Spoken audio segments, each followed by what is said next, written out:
दोस्तों टीके study classes के यूट्यूब चैनल से मैं तेजवंत शर्मा मेरे प्यारे सभी मित्रों का बहुत बहुत स्वागत करता हूं।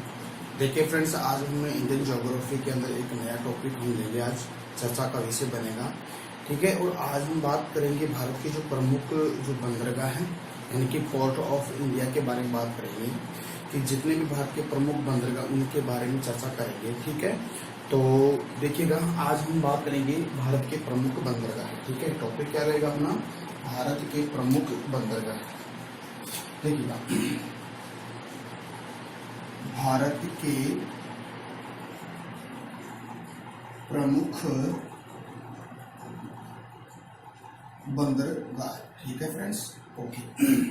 इनकी बात अपन करेंगे, ठीक है। देखिएगा, सबसे पहले अगर हम देखें तो थोड़ा मैप में इसको देख लेते हैं। देखिएगा, ये अरब सागर है ना, और ये बंगाल की खाड़ी है, ठीक है। और अरब सागर और बंगाल की खाड़ी के जो तटीय जो क्षेत्र हैं वहाँ पर जो बंदरगाह है उनका हम थोड़ा सा ब्रीफ आइडिया ले लेते हैं। देखिएगा, अब इधर आप बंगाल की खाड़ी से देखेंगे तो अब यहाँ पे देखिएगा, यानी कि समुद्र के जो तट के किनारे पे हमारे समझिए 9 ऐसे राज्य हैं जो इसके तट पे किनारे पे हैं। जैसे 5 जो पूर्वी तट पे हैं और 4 पश्चिमी तट पे हैं। अगर हम 4 की बात अगर करें तो देखिएगा, ये आपका कौन सा है, गुजरात आ गया, मुंबई आएगा, और आपका गोवा आ गया, और ये आप इधर आ गया कर्नाटक, और एक केरल। ये सॉरी 5 है। यहाँ पे देखिएगा तमिलनाडु है, आंध्र प्रदेश है, और आपका उड़ीसा है, और आपका जो वेस्ट बंगाल, तो ये 4 है। तो ऐसे कुल मिला के कितने होंगे डियर फ्रेंड्स, 5 और 4 9, यानी कि 9 ऐसे स्टेट होगी जो तट के किनारे पे बसी हुई। तो यहाँ से अगर बंदरगाहों को देखिएगा, ये जो आपका 2 बंदरगाह आपको दिखाई दे रहे हैं, एक तो कोलकाता और एक हल्दिया, ये वेस्ट बंगाल के अंदर है, ठीक है। फिर आप और दक्षिण के अंदर चले आइए, यहाँ पर ओडिशा है, ओडिशा में पारादीप बंदरगाह है। और फिर आंध्र प्रदेश के अंदर 3 बंदरगाह है, एक तो विशाखापट्टनम है, और एक काकीनाडा बंदरगाह है, और एक आगा मछलीपट्टनम है, ठीक है। इसे मछलीपट्टनम भी कहते हैं, ठीक है। तो 3 यहाँ पे है। अब देखिएगा, तमिलनाडु है, वहाँ पर समथिंग 5 6 बंदरगाह है। देखिएगा, ये क्रम है नॉर्थ से साउथ है। देखिएगा, एन्नोर, चेन्नई, पुदुचेरी, तूतीकोरिन, आपका कन्याकुमारी, ठीक है। तो ये तो आपका पूरी तट पे जो बंदरगाह हैं उनकी बात होगी। अब पश्चिमी तट की अगर बात करें तो देखिएगा, इधर आ जाइएगा, आपका जो कांडला बंदरगाह है गुजरात में है, ठीक है। और फिर बाद में एक बंदरगाह ओखा बंदरगाह है, ठीक है। और फिर मुंबई के अंदर मुंबई बंदरगाह, और एक नाहवा सेहवा, ठीक है। नाहवा सेहवा को जवाहरलाल नेहरू बंदरगाह भी बोलते हैं, ठीक है। एक गोवा में उसको बोलते हैं मुर्मू गोवा, ठीक है। और एक आपका कर्नाटक के अंदर आपका कारवाड़ बंदरगाह है, और एक है न्यू मंगलोर बंदरगाह, ठीक है। इसके अलावा देखिएगा 3-4 बंदरगाह आपके जो आपका जो कोरोमंडल तट है, मालाबार तट है, यानी कि केरल में। एक तो कालीकट बंदरगाह है, कोचीन बंदरगाह, और एक है तिरुवनंतपुरम बंदरगाह है, ठीक है। तो ये मैंने थोड़ा ब्रीफ आइडिया दिया है इसके अंदर। अब हम एक एक बंदरगाह की चर्चा करेंगे, ठीक है। तो देखिएगा, हम इधर से स्टार्ट करते हैं, यानी कि जो पूर्वी तट के जो बंदरगाह उनसे हम स्टार्ट करते हैं। सबसे पहले हम हल्दिया बंदरगाह की बात करते हैं, ठीक है। तो देखिएगा, फर्स्ट नंबर पे हम किस बंदरगाह की बात करते हैं, हल्दिया बंदरगाह की बात करते हैं। देखिएगा,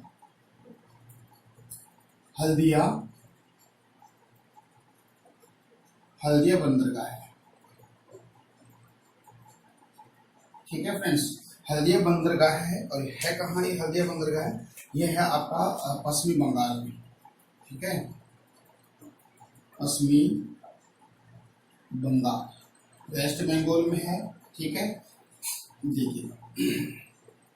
देखिए हल्दिया बंदरगाह की क्या क्या खास बात है।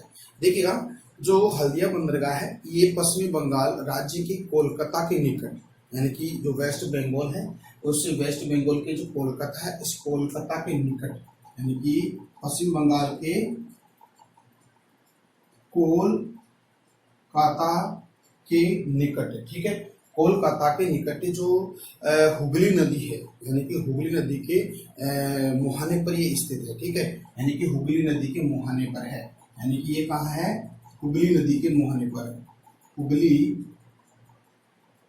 नदी के मुहाने पर है, यानी कि जो मुहाना क्या होता है, यानी कि मुहाना, मुहाना देखिए मुहाना जहाँ पर नदी जहाँ सागर या महासागर में जाकर गिरती है तो उसको हम मुहाना कहते हैं। तो कहने का मतलब हो गया कि जो कोलकाता है, कोलकाता के पास जो हुगली नदी है, हुगली नदी जहाँ पर मुहाना बनाती है वहाँ पर इस बंदर का निर्माण किया गया है।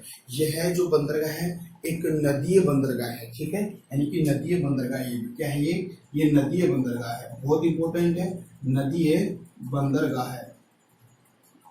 ये कैसा है, नदीय बंदरगाह है, ठीक है।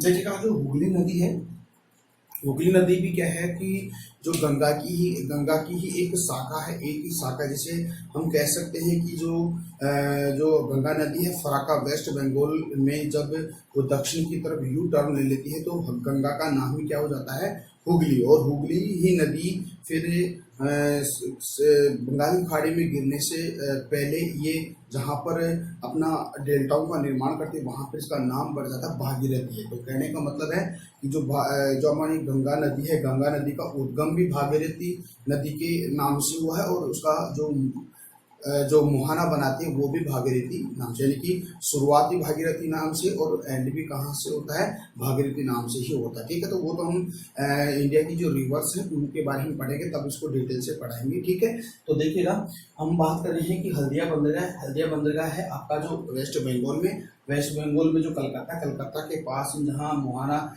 नदी बनाती है, कौन सी, हुगली, उस हुगली नदी के किनारे पर ये हल्दिया बंदरगाह बना है, ठीक है। इसीलिए इसको नदीय बंदरगाह भी कहा गया, किसको, आपका जो हल्दिया बंदरगाह है, ठीक है।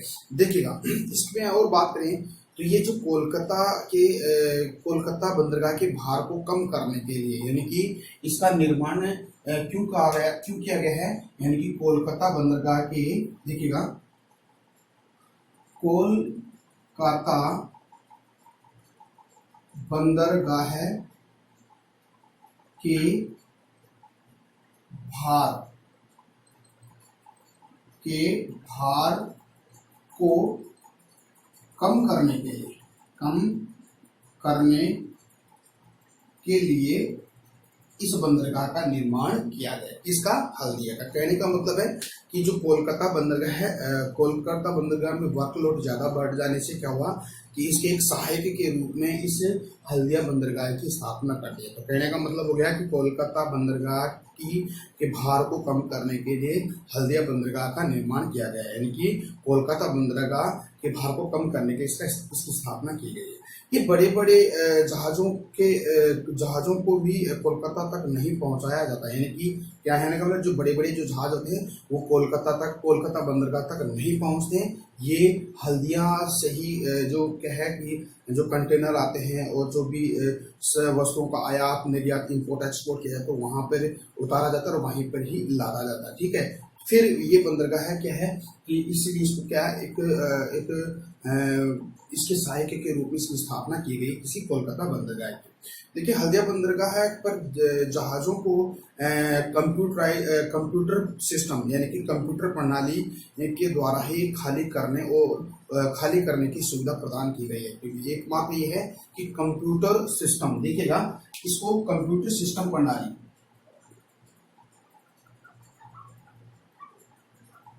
यानी कि कंप्यूटर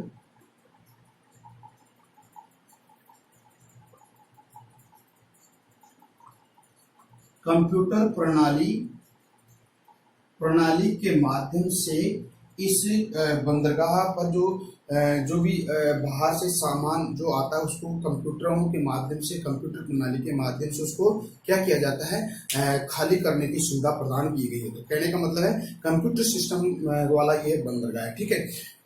यहाँ पे देखिएगा जो यहाँ पर किन किन वस्तुओं का एक्सपोर्ट किया जाता है, देखिएगा यानी कि हेवी जो सामान होते हैं, हेवी सामान होते हैं, साथ ही जो कहने का मतलब है जूट होता है उसका भी निर्यात किया जाता है, खाद, बड़ी बड़ी जो मशीनें होती हैं उनका सभी का यहाँ पर एक्सपोर्ट किया जाता है। कहने का मतलब आपको पता है कि वेस्ट बंगाल में सर्वाधिक खेती किसकी होती है, जूट की होती है, तो ये यहाँ से इसका एक्सपोर्ट किया जाता है। ठीक है, तो यहाँ से ऐसी ऐसी चीज़ों का जो निर्यात किया जाता है, तो इसको आप याद रखिएगा। एक बार फिर से देखिएगा, हल्दिया बंदरगाह है पश्चिमी बंगाल में है और कोलकाता के निकट जो हुगली नदी है उसके मुहाने पर बनाया गया, इसलिए इस हल्दिया बंदरगाह को नदिया बंदरगाह कहा गया है।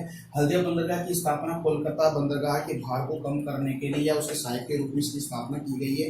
साथ ही अगर देखें तो यह एकमात्र बंदरगाह जहां पर कंप्यूटर सिस्टम यानी कि कंप्यूटर प्रणाली के माध्यम से उसके यहाँ की जो सामान होता है उसको उतारा जाता है ना, और लादा जाता है। तो कंप्यूटर के माध्यम से उतारा जाता है और लादा जाता है, तो ये कंप्यूटर सिस्टम वाला ये बंदरगाह है। तो आई होप डियर फ्रेंड्स ये बातें आपको समझ में आई है। ठीक है, तो इसको मैं रफ कर देता हूँ। ठीक है,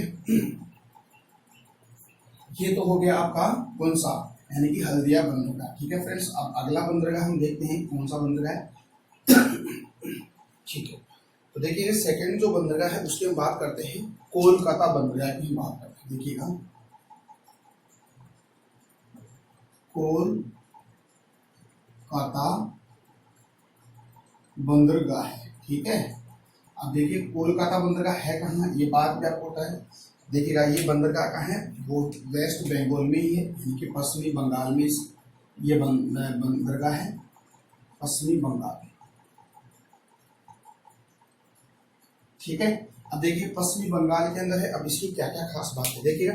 सबसे पहले अगर हम बात करें तो इसकी स्थापना की अगर बात करते हैं 1877 में इसकी स्थापना की गई और इसका नाम पहले तो कोलकाता बंदरगाह, और आज वर्तमान में अगर देखें तो इसका नाम है श्यामा प्रसाद मुखर्जी। ठीक है, तो देखिएगा स्थापना की बात करेंगे, देखिएगा स्थापना है 1877 ईस्वी में, और इसका न्यू नेम देखिएगा श्यामा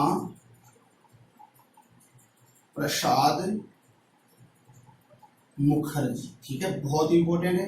तो देखिएगा स्थापना तो 1877 में हुई थी और आज वर्तमान में इसका जो न्यू नेम है श्यामा प्रसाद मुखर्जी के नाम से इसका नाम चेंज किया है। पहले इसको कोलकाता बंदरगाह कहा जाता और आज वर्तमान में इसको श्यामा प्रसाद मुखर्जी के नाम से जाना जाता है। ठीक है, अब देखिएगा इसकी क्या क्या खास बातें हैं। देखिएगा अगर हम मैप में देखें तो देखिएगा ये जो उत्तर में है ये तो आपका कलकत्ता बंदरगाह है। ठीक है, और इसके जस्ट नीचे हल्दिया बंदर जिसको हमने पढ़ लिया है, तो ये हल्दिया है, इसके भार को कम करने के हल्दिया बंदरगाह की स्थापना की है। ठीक है, कोलकाता बंदरगाह हल्दिया बंदरगाह से उत्तर में है। ठीक है, तो ये भी एक प्रकार का नदीय द्वीप है। देखिएगा कहने का मतलब है कि ये जो कोलकाता बंदरगाह है हुगली नदी के तट पर स्थित प्रमुख बंदरगाह है, यानी कि हुगली नदी के तट पर ये स्थित है। तो ये कौन सी नदी के तट पर है, देखिएगा ये कौन सी नदी के तट पर है, यानी कि ये है देखिएगा कोलकाता बंदरगाह है हुगली नदी के तट पर स्थित है, हुगली नदी के तट पर स्थित है। तो इसको भी याद रखिएगा, यानी कि जो हल्दिया बंदरगाह भी क्या है हुगली नदी के तट पर, और ये कोलकाता बंदरगाह भी हुगली नदी के तट पर स्थित है। ठीक है, और इसकी क्या विशेषता है देखिएगा, ये जो बंदरगाह है यहाँ से जूट का सामान देखिएगा, यहाँ पे जूट का सामान एक्सपोर्ट किया जाता है, रस्सियां भी एक्सपोर्ट की जाती है, साथ ही चाय है, शक्कर है, लोहे का सामान है, और तिलहन है, चमड़ा है, लाख है।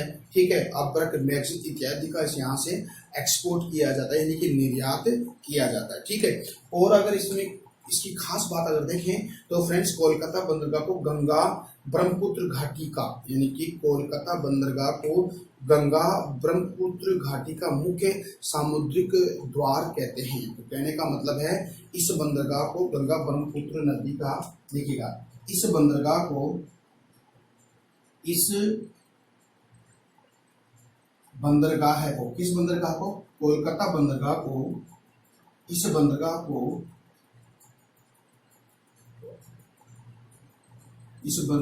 को गंगा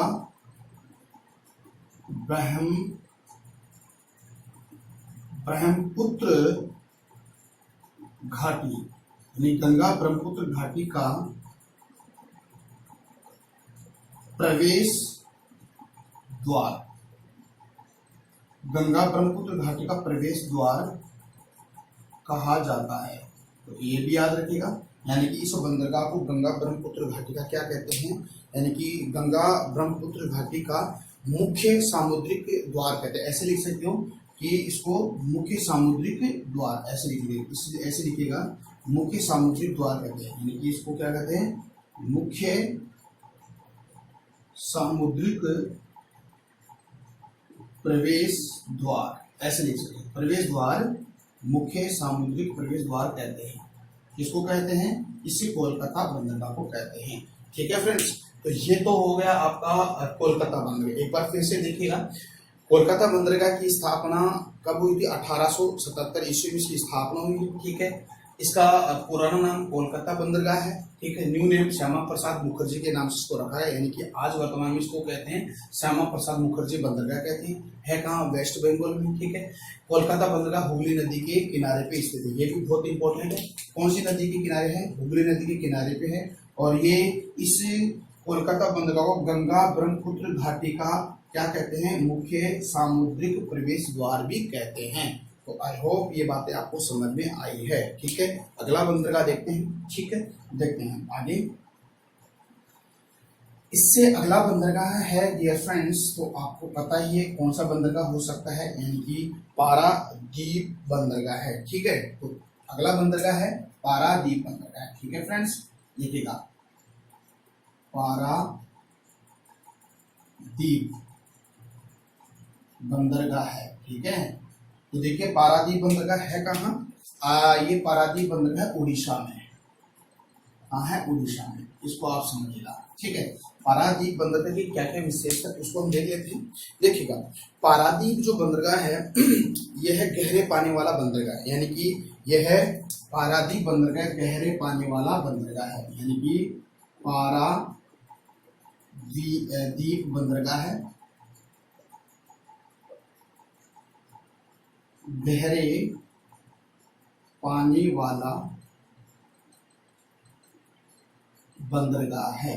कहने का मतलब सर्वाधिक नहीं, क्लियर फ्रेंड्स, सर्वाधिक तो दूसरा है, लेकिन आप याद रखिएगा पारादीप बंदरगाह गहरे पानी वाला बंदरगाह है। और यह बंदरगाह है जो बंगाल की खाड़ी व महानदी के मिलन स्थल पर स्थित है। यानी कि बंगाल की खाड़ी और जो आपकी जो महानदी है जहां पर दोनों मिलती है वहां पर ये स्थित है। यानी कि बंगाल की खाड़ी, देखिएगा, बंगाल की खाड़ी और महानदी के मिलन स्थल पर है, स्थल पर स्थित है। यानी कि जहां पर बंगाल की खाड़ी और महानदी आकर मिलती है। कहने का मतलब ये भी आप यूं भी कह सकते हो कि महानदी जहां मोहना बनाती है बंगाल की खाड़ी में आकर, वहां पर ये बंदरगाह है। ठीक है, देखिए पारादीप बंदरगाह का विकास मुख्यतः उड़ीसा, यानी इसका विकास मुख्यतः उड़ीसा में ही किया गया है। क्यों किया गया है, क्योंकि जापान को कच्चा लोहा निर्यात करने के लिए इसकी स्थापना की गई। यानी इसका मुख्य उद्देश्य क्या था, यानी कि पारादीप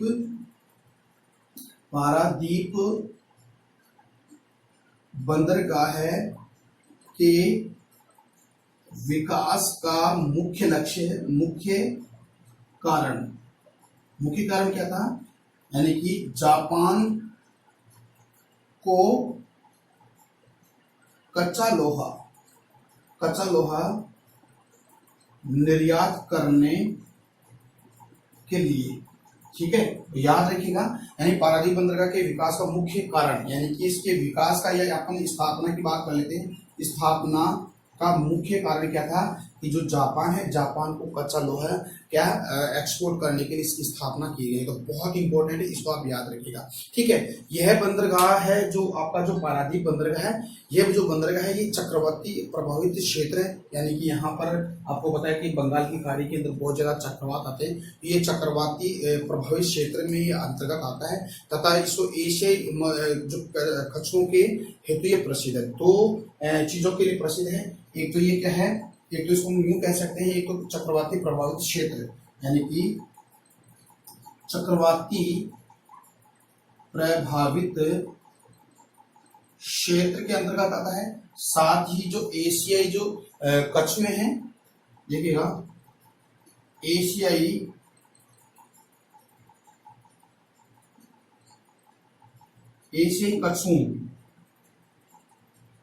कछुओं के लिए प्रसिद्ध है। यानी कि क्या है, चक्रवाती प्रभाव क्षेत्र के अंतर्गत आता है। यानी कि यहाँ से जो बंगाल की खाड़ी में जो चक्रवात आते हैं, तो चक्रवात से प्रभावित ये पारादीप बंदरगाह है।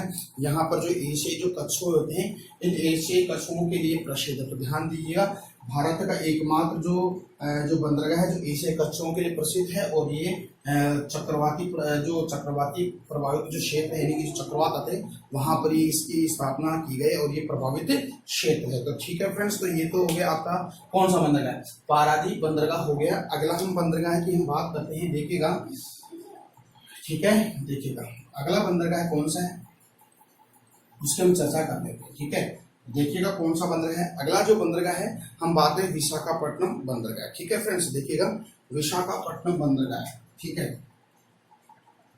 देखिएगा विशाखापट्टनम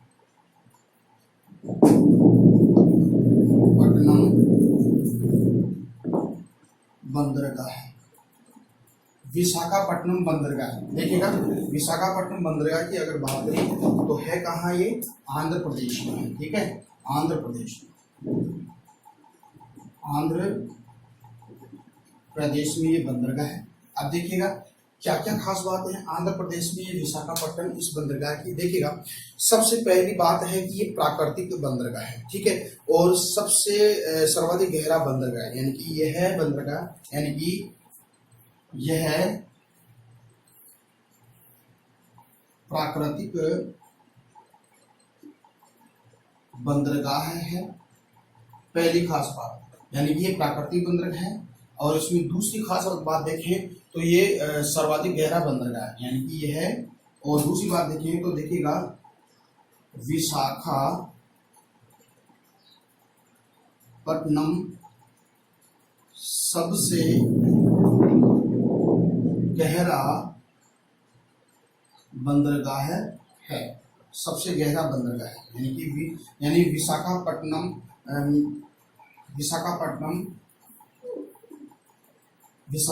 बंदरगाह है, यानी कि सबसे गहरा बंदरगाह है। ठीक है, विशाखापट्टनम बंदरगाह है, सबसे गहरा बंदरगाह है, यानी कि ये प्राकृतिक भी है और ये सबसे गहरा बंदरगाह है। ठीक है, देखिएगा ये जो बंदरगाह है, ये जो आपका जो विशाखापट्टनम बंदरगाह है, ये इसके मुख पर, यानी कि यह ऐसी एक पहाड़ी है, इस पहाड़ी के मुख पर है, और इस पहाड़ी के मुख पर होने से क्या है कि जो इस बंगाल की खाड़ी में जो चक्रवात आते हैं, उस चक्रवातों से क्या है, उस चक्रवातों से इसकी सुरक्षा हो जाती है। कहने का मतलब है कि एक डॉल्फिन नोज, देखिएगा डॉल्फिन नोज नामक पहाड़ी से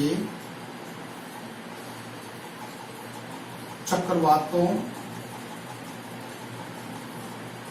से सुरक्षित रहता है। ठीक है, कहने का मतलब है कि डॉल्फिन नोज नामक पहाड़ी से चक्रवातों से क्या है, सुरक्षित रहता है। कहने का मतलब है कि इस बंदरगाह के जो बंगाल की खाड़ी की तरफ एक पहाड़ी है डॉल्फिन नोज नामक, यानी कि जो डॉल्फिन एक मछली होती है उसकी जो नोज होता है नाक के समान ये पहाड़ी है, तो उससे चक्रवातों से क्या इसकी सुरक्षा करता है। कहने का मतलब ये हो गया, इस बंदरगाह के मुख पर डॉल्फिन नोज नामक पहाड़ी के समुद्र से निकलने होने के कारण यह तूफान से स्वतः क्या करता है, सुरक्षित रहता है। तो ठीक है फ्रेंड्स, ये बात आपको समझ में आ रही है, तो ठीक है, इसका स्क्रीनशॉट लीजिएगा, फिर देखते हैं।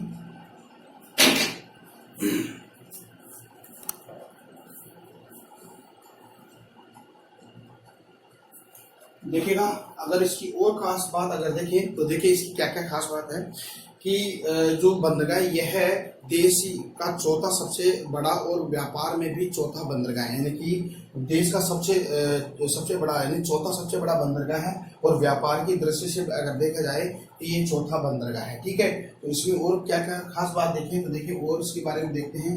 तो देखिएगा यहाँ से क्या क्या वस्तुओं का जो एक्सपोर्ट किया जाता है उसकी हम बात करते हैं। देखिए व्यापार की दृष्टि से और किसकी दृष्टि से, यानी कि व्यापार की दृष्टि से और देश का सबसे बड़ा यानी कि क्षेत्रफल में देखिए तो चौथा सबसे बड़ा बंदरगाह है। ठीक है, देखिए यहाँ पे जहाजों का निर्माण किया जाता है, साथ ही यहाँ पर जो टाइल्स का निर्माण, जहाजों का निर्माण, यानी कि यहाँ पे क्या है जहाजों का निर्माण, जहाजों का निर्माण किया जाता है और यहाँ पे जो टाइल्स होती है टाइल्सों का निर्माण होता है। ठीक है, जहाजों का निर्माण, टाइल्स का निर्माण होता है और जापान को लोहा निर्यात किया जाता है। यहाँ से जो जापान को लोहा निर्यात किया जाता है, निर्यात किया जाता है, यानी कि जापान को लोहा निर्यात किया जाता है। साथ ही अगर देखें तो यहाँ पर तेल साफ करने का शोधन कारखाना है, यानी कि यहाँ पर तेल साफ करने का शोधन कारखाना है। ठीक है, तो शोधन कारखाना है यानी तेल साफ यहाँ पे किया जाता है। देखिए यहाँ पर जो जहाजों का निर्माण किया जाता है, टाइल्स का निर्माण किया जाता है, साथ ही जापान को लोहा निर्यात किया जाता है और यहाँ पर तेल साफ करने का एक जो शोधन कारखाना भी स्थापित किया गया है। ठीक है, तो देखिएगा इसके अलावा देखिए यहाँ से क्या क्या चीज़ों का एक्सपोर्ट किया जाता है, यानी कि लकड़ियाँ है, लोहा है, कोयला है, चमड़ा, और जैसे चमड़ा है, लेदर है, मूंगफली है, मैग्नीज है और सूती वस्त्र है, रासायनिक खाद, इस्पात आदि सामानों का क्या किया जाता है यहाँ से क्या किया जाता है एक्सपोर्ट किया जाता है। साथ ही अगर देखिए यानी कि सबसे बड़ा जलयान उद्योग यहाँ पर सबसे बड़ा है, एक जहाज निर्माण का यानी सबसे बड़ा जलयान उद्योग है। ठीक है, तो ये हो गया आपका विशाखापट्टनम बंदरगाह। ठीक है, अगली बात करते हैं। देखिए फ्रेंड्स, अगला बंदरगाह अगर देखें तो इसके बाद हम काकीनाडा बंदरगाह की बात करते हैं। देखिएगा अगला बंदरगाह है काकीनाडा बंदरगाह। देखिएगा काकीनाडा बंदरगाह है। ठीक है कहाँ ये आपके काकीनाडा बंदरगाह आंध्र प्रदेश में ही है, आंध्र प्रदेश में है। ठीक है, इसके अलावा और खास बात अगर देखिए इस काकीनाडा बंदरगाह की, देखिएगा इसमें आपको क्या करना है। काकीनाडा जो बंदरगाह है ये है कहाँ आंध्र प्रदेश। इसमें एक ही विशेषता है कि गोदावरी जो नदी है, इस गोदावरी नदी के डेल्टा यानी गोदावरी नदी के डेल्टा के उत्तरी किनारे पर स्थित है, यानी कि गोदावरी नदी के उत्तरी किनारे पर ये स्थित है। इतना ही आप उसको याद करना है। ठीक है, अब देखिएगा ये तो हो गया, देखिएगा विशाखापट्टनम ये हो गया, पारादीप ये बंदरगाह और काकीनाडा बंदरगाह। अब देखिएगा मछलीपट्टनम जो बंदरगाह है तो आपने शायद इतिहास में पढ़ा होगा, इसका नाम बड़ा फेमस था, तो वो तो हम इसकी बात नहीं करेंगे क्योंकि इतिहास वाले टॉपिक में हम पढ़ देंगे इसको। ठीक है, लेकिन इतना इम्पोर्टेंट नहीं है, इम्पोर्टेंस नहीं रखता इतना। ठीक है, अब हम यहाँ पे जो तमिलनाडु की जो बंदरगाह है उसकी हम बात कर लेते हैं। देखिएगा सबसे पहले एन्नोर बंदरगाह की हम बात करते हैं। ठीक है, देखिएगा एन्नोर बंदरगाह है। देखिएगा एन्नोर बंदरगाह है। देखिए एन्नोर बंदरगाह है कहाँ, आपका तमिलनाडु में है। ठीक है, देखिएगा एन्नोर बंदरगाह की खास खास बातें देखते हैं, यानी कि जो एन्नोर बंदरगाह है ये चेन्नई जो बंदरगाह है, यानी चेन्नई बंदरगाह का सहायक बंदरगाह है और ये प्राकृतिक बंदरगाह है, यानी कि ये चेन्नई बंदरगाह का सहायक है। देखिएगा ये क्या है, चेन्नई बंदरगाह है का सहायक बंदरगाह है। पहली बात, ये प्राकृतिक बंदरगाह है, ये प्राकृतिक बंदरगाह है। क्या है, ये चेन्नई बंदरगाह का सहायक है और ये क्या है, प्राकृतिक बंदरगाह है। दूसरी बात अगर देखें कि ये भारत देश का सबसे बड़ा कंप्यूटराइज्ड बंदरगाह है, यानी कि ये भारत का सबसे बड़ा कंप्यूटराइज्ड या निगमित बंदरगाह है, यानी कि भारत का सबसे बड़ा, यानी कि ये है भारत का सबसे बड़ा कंप्यूटराइज्ड, देखिएगा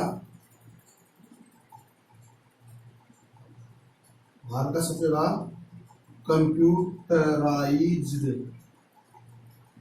एवं, देखिएगा कंप्यूटराइज्ड एवं क्या है, निगमित बंदरगाह है, यानी ये भारत का सबसे बड़ा कंप्यूटराइज्ड एवं निगमित बंदरगाह है। ये बहुत इंपॉर्टेंट है, यानी कि कंप्यूटराइज्ड बंदरगाह है और निगमित बंदरगाह है, चेन्नई का सहायक बंदरगाह है और ये प्राकृतिक बंदरगाह भी है। ठीक है, देखिएगा यहाँ ये जो बंदरगाह है इसका नाम एनोर है और आज वर्तमान में अगर देखें इसका नाम चेंज कर दिया गया है, इसका नाम है Kamran port limited, Kamran port limited, यानी इसका न्यू नेम लिखिए, देखिएगा न्यू नेम है, देखिएगा कामरान, देखिए कामरान पोर्ट लिमिटेड, ठीक है, कामरान पोर्ट लिमिटेड इसका नया नाम है, यानी कि पहले तो एनोर बंदरगाह कहा जाता, अब इसको वर्तमान इसका नया नाम है इसका कामरान पोर्ट लिमिटेड है। ठीक है, और देखते हैं इसके बारे में, देखिएगा यानी कि 1956 में यह बंदरगाह एक कंपनी के रूप में था, यानी कि जब 1956 में ये जो बंदरगाह था एक कंपनी के रूप में था, यानी कि कंपनी के अधीन था, यानी कि इसका नाम था एनोर पोर्ट लिमिटेड था। ठीक है, और एनोर पोर्ट लिमिटेड जो कंपनी थी इसके द्वारा ये संचालित था और आज वर्तमान में इसका नाम कामरान पोर्ट लिमिटेड कर दिया गया है। ठीक है, और देखिए यह जो एशिया का एकमात्र एनर्जी पोर्ट है, यानी कि ये क्या है, एक एनर्जी पोर्ट है, यानी कि इसको यह है एशिया का एकमात्र एनर्जी पोर्ट है, ये एकमात्र एशिया का एनर्जी पोर्ट है। ठीक है, इसके अलावा देखें ये जो बंदरगाह है यानी कि चेन्नई का ये सहायक बंदरगाह है। ठीक है, तो ये तो बात हो गई आपके एनोर बंदरगाह की। ठीक है, यानी कि चेन्नई बंदरगाह का सहायक बंदरगाह है। दूसरी बात अगर प्राकृतिक बंदरगाह है, और अगर देखिए ये भारत का सबसे बड़ा कंप्यूटराइज्ड एवं निगमित बंदरगाह है और इसका नया नाम कामरान पोर्ट लिमिटेड है और एशिया का एकमात्र क्या है, एनर्जी पोर्ट है, यानी कि ये इसकी चेन्नई का सहायक बंदरगाह है भी। ठीक है, तो ये तो बात हो गई आपकी एनोर बंदरगाह की। देखिए फ्रेंड्स, आगे हम देखते हैं और देखते हैं अगला बंदरगाह, देखते हैं चेन्नई बंदरगाह है। ठीक है, बहुत इंपॉर्टेंट है, इसको भी आप याद रखिएगा। चेन्नई बंदरगाह की अगर बात करें तो देखिएगा चेन्नई बंदरगाह है,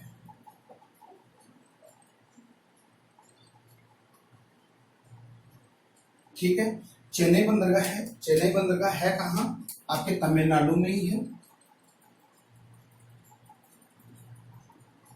तमिलनाडु में। ठीक है फ्रेंड्स, अब देखिएगा क्या क्या खास बात है चेन्नई बंदरगाह की बात है। देखिएगा चेन्नई जो बंदरगाह है ये एक वृहत्तम, यानी कि बहुत बड़ा वृहत्तम बंदरगाह, ये कृत्रिम बंदरगाह है। ठीक है, कैसा है ये, वृहत्तम कृत्रिम बंदरगाह। देखिएगा ये है वृहत्तम एवं कृत्रिम बंदरगाह है। क्या है, वृहत्तम एवं कृत्रिम बंदरगाह है। दूसरी अगर बात देखें तो ये मुंबई बंदरगाह के पश्चात ये भारत का दूसरा सर्वाधिक व्यापार करने वाला बंदरगाह है, यानी कि यह है दूसरा व्यापारिक बंदरगाह है, यह है दूसरा सबसे बड़ा व्यापारिक बंदरगाह है, यह दूसरा सबसे बड़ा व्यापारिक बंदरगाह है। अगर पहला व्यापारिक बंदरगाह देखिए तो ये मुंबई बंदरगाह है, यानी कि प्रथम देखें तो कौन सा है, मुंबई, यानी कि मुंबई बंदरगाह से सर्वाधिक व्यापार होता है। फिर दूसरा है आपके चेन्नई से क्या है, व्यापार होता है। कहने का मतलब हो गया कि ये वृहत्तम है और एक कृत्रिम बंदरगाह है, साथ ही यह दूसरा सबसे बड़ा व्यापारिक बंदरगाह है पहला है आपका मुंबई बंदरगाह, ठीक है। इसमें देखिएगा ये पेट्रोल पदार्थों के लिए, ठीक है, और लोहा अयस्क के लिए, और ये लोहा अयस्क पेट्रोल जो पदार्थ होते हैं उनके एक्सपोर्ट के लिए फेमस है, यानी कि यहाँ से पेट्रोल पदार्थ होते हैं वो, और जो लोहा अयस्क होते हैं उनका निर्यात यहाँ से किया जाता है। तो ये तो हो गया आपका चेन्नई बंदरगाह, ठीक है। अब हम बात करते हैं अगले बंदरगाह की। देखें तो तूतीकोरिन बंदरगाह की बात कर लें। देखिएगा एन्नोर बंदरगाह ये है, चेन्नई बंदरगाह है, ये पुडुचेरी बंदरगाह है, और जस्ट इसके नीचे तूतीकोरिन, यानी कि पुडुचेरी बंदरगाह को आप यहाँ नाम याद रखिएगा, ये कहाँ है, तमिलनाडु में है, और कन्याकुमारी जो बंदरगाह ये भी तमिलनाडु में है। अब हम बात करते हैं तूतीकोरिन बंदरगाह की बात कर लेते हैं, ठीक है। देखिएगा इसके पश्चात है तूतीकोरिन बंदरगाह, तूतीकोरिन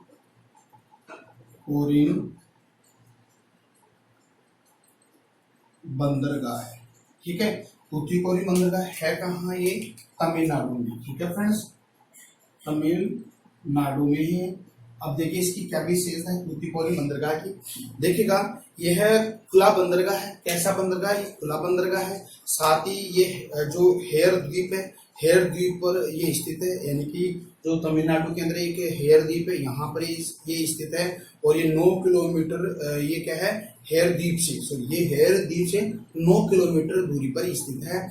यह यहाँ से कोयला निर्यात किया जाता है, बहुत इंपॉर्टेंट है, ठीक है। तूतीकोरिन बंदरगाह से क्या किया जाता है, एक्सपोर्ट किया जाता है, कोयला यानी कि कोक क्या किया जाता है, निर्यात किया जाता है। और यह एकमात्र मत्स्य बंदरगाह है, यानी कि इसकी क्या क्या खास बात है, यानी कि ये हेयर द्वीप से, देखिएगा हेयर द्वीप से 9 किलोमीटर दूर है। दूसरी बात यानी कि यहां से कोयला निर्यात किया जाता है, कोयला निर्यात किया जाता है। तीसरी बात अगर देखें तो ये मत्स्य बंदरगाह कहलाता है, मत्स्य, एक मिनट, मत्स्य बंदरगाह या मत्स्य पत्तन कहलाता है, मत्स्य पत्तन कहलाता है। देखिए 3 बातें हो गई, हेयर द्वीप से 9 किलोमीटर दूर स्थित है, ठीक है। कोयला इस यहाँ से निर्यात किया जाता है, ठीक है। तीसरी बात देखें कि ये मत्स्य बंदरगाह है, ठीक है। और ये कैसा है, खुला बंदरगाह। कैसा है ये खुला बंदरगाह है, यानी कि खुला बंदरगाह है, ठीक है। यहाँ खुला बंदरगाह का मतलब ये हो गया कि यहाँ पर सीधे जहाज आ सकते हैं, ठीक है। लेकिन और जो बंदरगाह मैंने बताया था हल्दिया बंदरगाह है, यानी हल्दिया बंदरगाह, यानी कि हल्दिया बंदरगाह है कि क्योंकि यहाँ की जो तटीय रेखा है वो कटी फटी है, तो हल्दिया बंदरगाह से क्या सामान लादा जाता है और फिर छोटे जहाजों के माध्यम से फिर कोलकाता पोर्ट पर लाया जाता है। तो यहाँ पर ये खुला बंदरगाह, सीधा ही बंदरगाह यहाँ पे आ जाते हैं, तो इसलिए इसको खुला बंदरगाह भी कहते हैं, ठीक है। इसका नया नाम देखिएगा, इसका न्यू नेम है, इसे तूतीकोरिन का पहले नाम तूतीकोरिन का, आज वर्तमान इसका न्यू नेम है, यानी कि BO चिदंबरनार, न्यू नेम देखिएगा, न्यू नेम देखिएगा, B ऐसे लिख लीजिएगा, BO चिदंबरनार, ठीक है। BO चिदंबरनार, इसका नया नाम क्या है, BO चिदंबरनार है, ठीक है। BO चिदंबरनार, इसको यहां से लिख देता हूं, देखिएगा यहां लिख देता हूं BO चिदंबरनार, ठीक है। तो ये BO चिदंबरनार इसका नया नाम है, तो तूतीकोरिन का, ठीक है। तो फ्रेंड्स आज हम जो हमने बात की है सिर्फ पूर्वी तट पर जो बंदरगाह स्थित है इनकी बात की, हमने बात की कोलकाता, हल्दिया, पारादीप, विशाखापट्टनम, काकीनाडा, एन्नोर, चेन्नई और तूतीकोरिन का, ठीक है। और इसके अलावा जो बंदरगाह है कन्याकुमारी है और पुडुचेरी है और मछलीपट्टनम। आप इनका नाम याद रखें कि ये कहाँ है, कौन से राज्य में है, इसका इतना ही याद है। फिर हम कल देखते हैं तो पश्चिमी तट पर जो बंदरगाह है, यानी कि तिरुवनंतपुरम, कोचीन, कालीकट, न्यू मंगलोर, कारवाड़, मुरमागांव, नाहवा, सेवा, ओखा और कांडला बंदरगाह के हम बारे में कल इसकी स्टडी करेंगे। तो उम्मीद करता हूँ कि आपको ये वीडियो अच्छा लगा है। अगर आपको अच्छा लगा तो प्लीज़ आप अपने जो टीकी स्टडी क्लासेस चैनल उसके लिंक को शेयर कीजिएगा, ठीक है, सब्सक्राइब भी कीजिएगा। नमस्कार।